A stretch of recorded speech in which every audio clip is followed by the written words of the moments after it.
Today in our 2017 Nissan Rogue, we'll be having a look at and installing the Curt Class 3 Trailer Hitch Receiver, part number C13204. The only part visible of our hitch is the actual Class 3 2-inch receiver itself and our safety chain loops that are welded onto the bottom of it. The rest of it is hidden behind our fascia. Now our safety chain loops are tubular steel design. It's welded to the bottom of the receiver. They have a fairly large opening, so we shouldn't have much problem, if any at all, hooking the hooks of our safety chains from our trailer onto them. On the side of our receiver, you'll find our industry standard 5/8 of an inch diameter hitch pinhole to secure any of our hitch mounted accessories.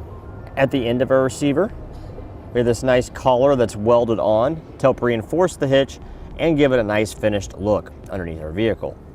This hitch features a 525-pound max gross tongue weight rating, which is the amount forcing down, and a 3,500-pound max gross trailer weight rating, which is the amount you can pull. You'll want to consult the owner's manual of your Nissan Rogue and not exceed the limits of either the vehicle or the hitch itself. You don't want to cause damage to either one. Now, if we're going to be using this hitch for a non-trailer application, such as using it for a bike rack or a cargo carrier, Curt does recommend the use of a stabilization strap to help support the load. Now for a few measurements to better assist you in choosing any hitch-mounted accessory that you may need, such as a ball mount, bike rack, or a cargo carrier. You're looking at about 14 inches from the ground to the top of the 2-inch receiver opening, and about 7 inches from the center of the hitch pin hole to the rearmost part of the back bumper. Now that we've gone over some features, we'll show you how to get it installed. We'll start by removing our appearance panels on both sides. They are held in place. We have two here that attach our panel to the back of the fascia. Then we have one here that goes horizontal. And then we have a Phillips screw that goes up at the front of the panel. The way these clips work, come in behind with a flathead screwdriver or a trim panel tool, pull out the middle section, and the whole thing comes out.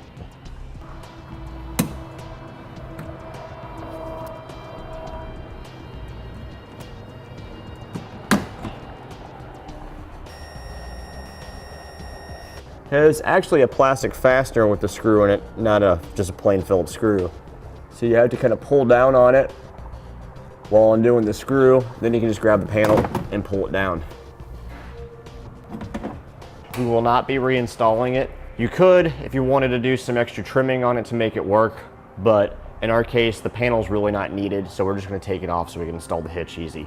All right, our driver's side appearance panel is the exact same as the passenger side as far as how the fasteners attach. It's just a mirror image of the other side. So we'll remove them in the same manner.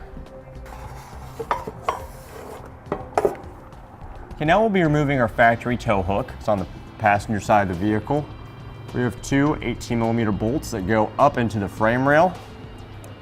And on the other side, we have two 18mm bolts that go into the frame rail sideways. So we'll start by removing all four of these bolts.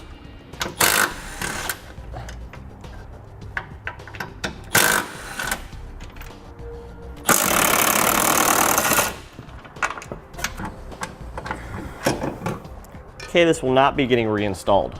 Okay, with our tow hook removed, we can now point out our attachment points for our hitch. On our passenger side, we'll be using the two weld nuts here that were the bolts that our tow hook was in place at. Driver's side's a little bit different. We have the two here that were the same ones on the passenger side. But in addition to that, we'll be using this third one closest to the front of the vehicle as well. Now, because these three bolt holes didn't have any bolts in them, we're going to be using a wire brush and some lubricant to clean out the threads in case any dirt, debris, or rust is inside of them. We have these brushes available on our website as part number 814092. Spray in some lubricant in the hole, use our wire brush, go in and out a few times, and this will clean out our threads. Okay, now that we pointed out our locations where our bolts are going to be installed, we'll show how the hardware works. We have a bolt, conical tooth washer which slides over the bolt. The teeth will face away from the bolt head and face up towards the hitch. We'll slide it up over our exhaust and secure it into place with our hardware. Now we use a 19mm socket and tighten the bolts on down.